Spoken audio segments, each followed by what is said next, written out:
Well, happy Friday Eve and good evening to all of you. Thank you for tuning in to this week's episode of the We Shall Not Sleep podcast. For those of you listening on SoundCloud, that's where we're hosted. I appreciate it, whether it's on our YouTube channel or wherever you get your podcasts. We're just grateful that you've taken some time aside this evening or whenever you are listening to it to just make room for us. We really appreciate that. It's something I do not take for granted.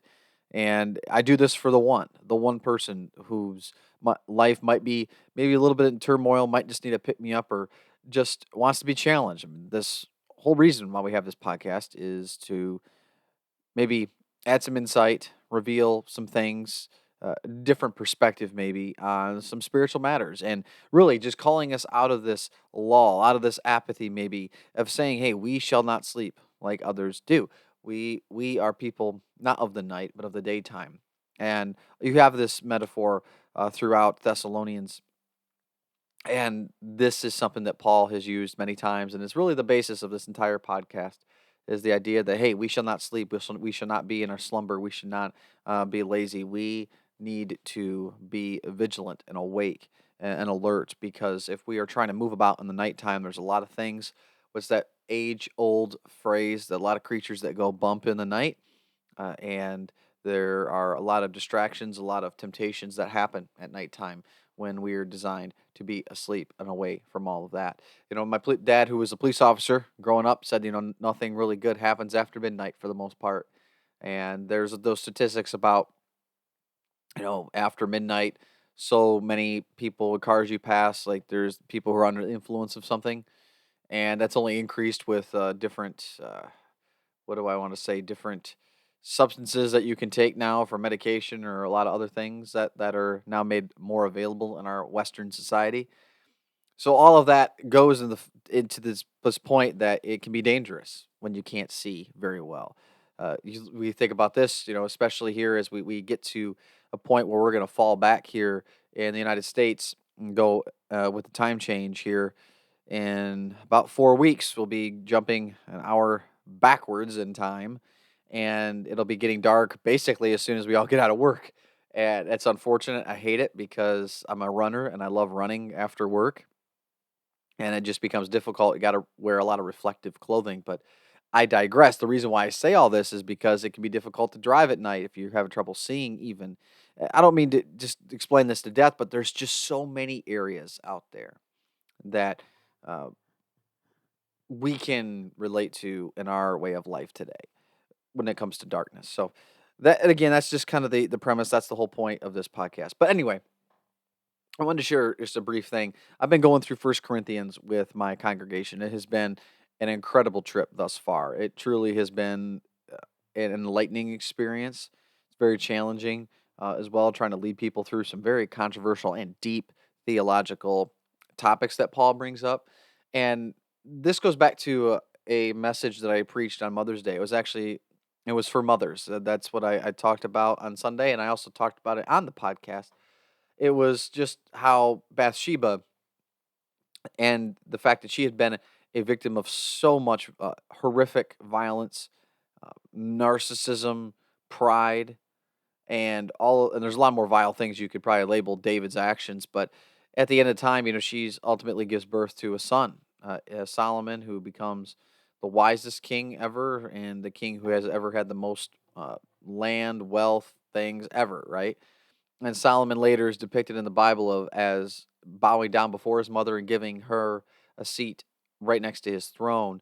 And then later, King Lemuel, which we believe is a pet name for Solomon, he writes Proverbs 31, and it's this woman who can do anything. And I just like to think that that's what he was describing was his own mother. This woman who was nothing but a victim, who was trying to do her daily walk and was plucked from her existence by the king and then unfortunately used and abused. And look what God did. It's an amazing story.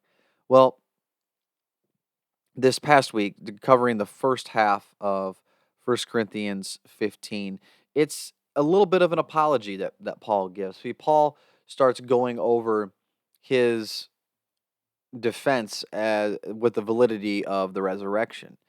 And part of that was explaining to people, like, hey, go ask these people. Essentially, they're still alive. He first appeared to Cephas, and then to the disciples, and then to 500 brothers and sisters, and then lastly me.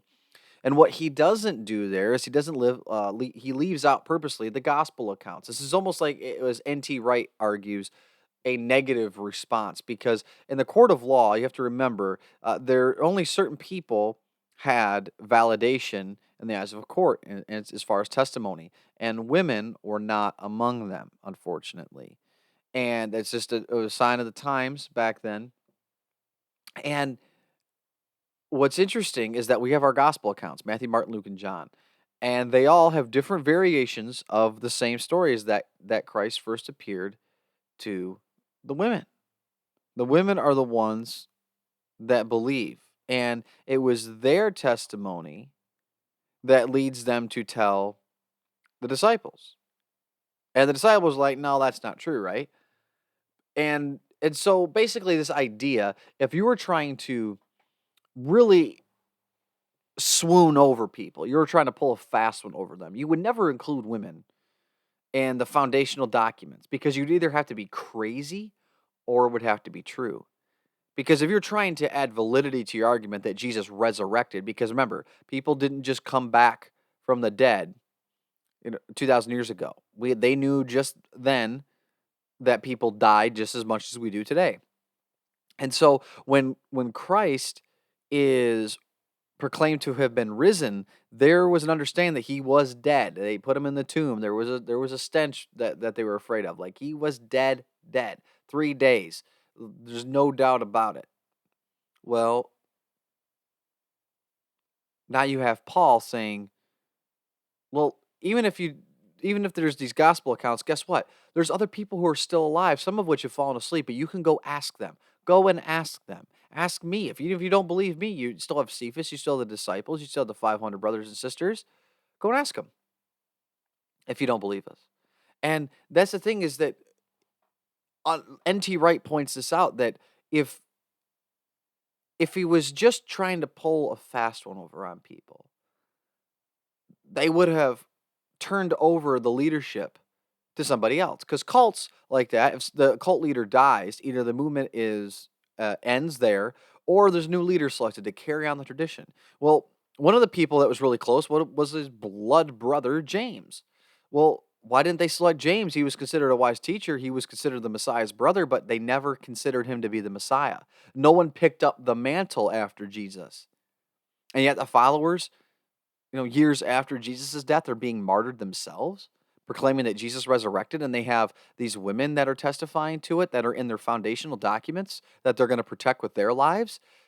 Does that not add a little bit of validity versus any other cult, any other religion that is required people sacrifice to keep it alive? Like, I would suggest yes.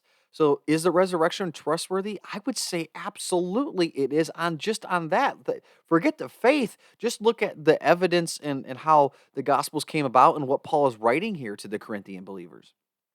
It's rather fascinating because, again, if you are trying to trick people, you want to be able to give them the most credible argument, but then you still can't force people at the same time to die for it.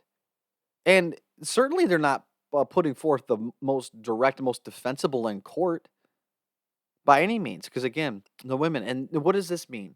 Is that the women in the religion and the belief system of Christianity have a voice. They have a very powerful voice, because the egalitarian view, again, from Scripture, is equal in God's eyes, both made in God's image, with differences, with biological differences, different gifts and talents, of course, but equal, of equal value, and the voice just as important. And that's what I'm gonna leave with you today. This debate can go on for a long time. Denominations have argued about the authority of women in church for a long time. I'm part of a tradition that allows women to preach, allows women to teach, and I'm also of belief that we need to listen to them, listen to the women. And yes, in First Corinthians, he essentially tells the women, you need to sit down and shut up. But he was talking to people who didn't have access to education, who were trying to take over the educated people. That was a letter written to that specific church having that specific problem. just like it was 2,000 years ago. Each of the 13 Pauline epistles have 13 different recipients, and therefore, well, not 13 different recipients in the cases of First and Second Thessalonians and Corinthians, but you have 13 letters written to different churches. They have different problems going on, just like today. Pluck the random 13 Protestant churches in the United States. Do they all have the same issues? Or are they different people speaking different languages in different towns with different maybe laws or edicts or however you want to call it, right? So those letters deserve that type of introspection, in my opinion. And this is one of those things that, Paul can say, hey, by the way, women, in a way, have a voice. I'm going to defend the gospel, but I'm not going to tarnish the gospel's message at all. And the fact that the women are the ones that appeared. But also at the same time, if there's women who are uneducated, for anyone for that matter, like, hey, sit down, please. Like, they both, they're not in opposition to one another. It takes time. But remember, women, you have a voice. You have a wonderful and powerful voice that's given to you by God. Discernment and wisdom is always needed, and when and how we use it. But that's for everyone.